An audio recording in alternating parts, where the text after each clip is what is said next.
মিজোরাম থেকে পাচার কাছাড়ে 7 কোটি টাকার মাদক সহ ধৃত এক, বাজেয়াপ্ত একটি বাইকও। একটি বিগ ব্রেকিং মাদক বিরোধী অভিযানে বৃহৎ সাফল্য পেল কাছাড় পুলিশ। 7 কোটি টাকার মাদক সহ এক পাচারকারীকে জালে পুরতে সক্ষম হয়েছে পুলিশ। গতকাল বিকেলে কনকপুর দ্বিতীয় খণ্ড এবং সোনাই রামনগরে পৃথক 2 অভিযানে মেলে এই সাফল্য।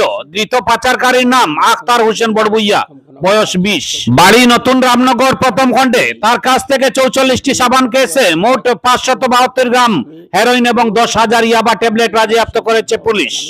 কালোবাজারে বাজেয়াপ্ত ওইসব মাদকের মূল্য প্রায় 7 কোটি টাকা। পুলিশ আক্তারের কাছ থেকে মাদক পাচারে ব্যবহৃত একটি বাইকও বাজেয়াপ্ত করেছে। বাইকের নম্বর S11U7249। কাছাড়ের পুলিশ সুপার নুমাল মাহাতো জানিয়েছেন, আখতার মাদকগুলো পড়োশী রাজ্য মিজোরামের বাইরেন্টি থেকে নিয়ে আসছিল। পাচার কাজে আর কারা জড়িত তা জানতে পুলিশ ধৃতকে জেরা চালিয়ে যাচ্ছে। ব্যুরো রিপোর্ট, শিলচর, আমার সোনার কালীগঞ্জ। সামগ্ৰী বা ড্ৰাগছৰ বিৰুদ্ধে আমাৰ যি অভিযান আছে অব্যাহত আছে। অসমৰ মাননীয় মুখ্যমন্ত্ৰী ডাঙৰীয়াই অসমখনক ড্ৰাগছ মুক্ত কৰিব বিচাৰিছে আৰু এই তেখেতৰ যি মটো আছে তাক সাৰোগত কৰি আমি নিয়মিতভাৱে আমাৰ এই ড্ৰাগছৰ বিৰুদ্ধে অভিযান আমি চলাই গৈছোঁ আৰু বিগত দিনতো আমাৰ ড্ৰাগছৰ বৃহৎ পৰিমাণৰ আমাৰ ড্ৰাগছৰ চিজাৰ আছে। এই অভিযানৰ এক বিশেষ অংশস্বৰূপে যোৱা নিশা আমি দুটা আমাৰ বিশেষ অভিযান চলিছিলে। এটা অভিযান শিলচৰ টাউনৰে ৰামনগৰ অঞ্চলত চলিছিলে আৰু দ্বিতীয়টো অভিযান আমাৰ সোনাই অঞ্চলৰ নতুন ৰামনগৰ আৰু আনটো যিটো অভিযান আছিলে সেইটো কনকপুৰ পাৰ্ট 2 শিলচৰ টাউনৰ অঞ্চলতে এই অভিযান দুটা চলিছিলে। আৰু এই দুটা অভিযানত আমি বৃহৎ পৰিমাণৰ নিচাযুক্ত সামগ্ৰী বা ড্ৰাগছ আমি জব্দ কৰিবলৈ সক্ষম হৈছোঁ। প্ৰথমটো অভিযানত যিটো শিলচৰৰ কনকপুৰত যিটো অভিযান চলিছিলে তাত আমি 44 চব কেছেছ মানে চাবোনৰ বাকচত আমি suspected to be narcotic substance heroin আমি জব্দ কৰিবলৈ সক্ষম হৈছোঁ। আৰু ইয়াৰ যিটো ৱেইট আছে, ইয়াৰ যিটো ওজন আছে 572 গ্ৰামছ আমি এই নিচাযুক্ত সামগ্ৰী জব্দ কৰিবলৈ সক্ষম হৈছোঁ। আৰু আনহাতে যিটো সোনাই থানাৰ অন্তৰ্গত ৰামনগৰত যিটো আমাৰ অভিযান চলিছিলে সেই অভিযানত আমি 10,000 ইয়াবা টেবলেট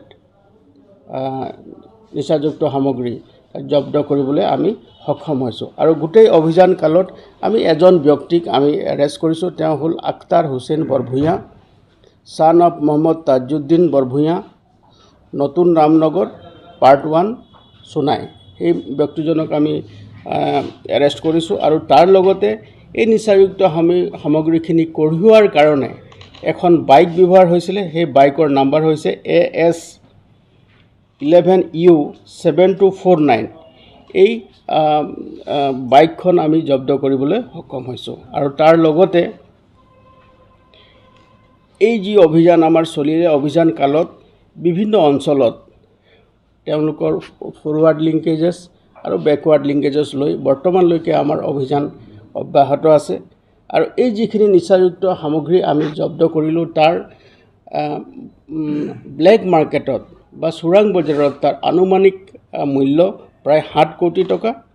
আৰু এই যিখিনি অভিযান কালত আমি জব্দ কৰা সামগ্ৰী আছিল সেই সামগ্ৰীখিনি আমি আইনগতভাৱে জব্দ কৰিছোঁ আৰু তাৰ পৰৱৰ্তী পৰ্যায়ৰ আইনগত ব্যৱস্থা ল'বৰ কাৰণে আমি ব্যৱস্থা গ্ৰহণ কৰিছোঁ। আৰু ইয়াৰ লগতে আমাৰ যি এই নিচাযুক্ত সামগ্ৰীৰ বিৰুদ্ধে যি অভিযান আছে এই অভিযান অহৰহ আমাৰ চলি থাকিব। আৰু প্ৰাৰম্ভিক যি তদন্ত আমাৰ চলিছে, প্ৰাৰম্ভিক তদন্তৰ পৰা এই কথা গম পোৱা গৈছে যে এই নিচাযুক্ত সামগ্ৰীখিনি চুবুৰীয়া ৰাজ্যৰ পৰা আমাৰ জিলাৰ মাধ্যমেদি বহিৰাজ্যলৈ লৈ যোৱাৰ তেওঁলোকৰ পৰিকল্পনা আছিলে। গতিকে আমি যি খবৰ পালোঁ সেই খবৰৰ ভিত্তিত আমি সেই বিশেষ অভিযান আৰম্ভ কৰিলোঁ। আৰু সেই অভিযান কালতে আমি নিচাযুক্ত সামগ্ৰীখিনি জব্দ কৰাৰ লগতে সৰবৰাহকাৰীক জব্দ ধৰিবৰ কাৰণে আমি সক্ষম হ'লোঁ। 40টা চাবলৈ পেকেট যি পালে তাৰ লগত কাকো নাপালে মানুহ? 40 পেকেট যি পালে নাই, তাৰ লগত আৰু মানুহ 2জনমান মানুহ পলাই আছে। সেই অভিযান আমাৰ চলি আছে।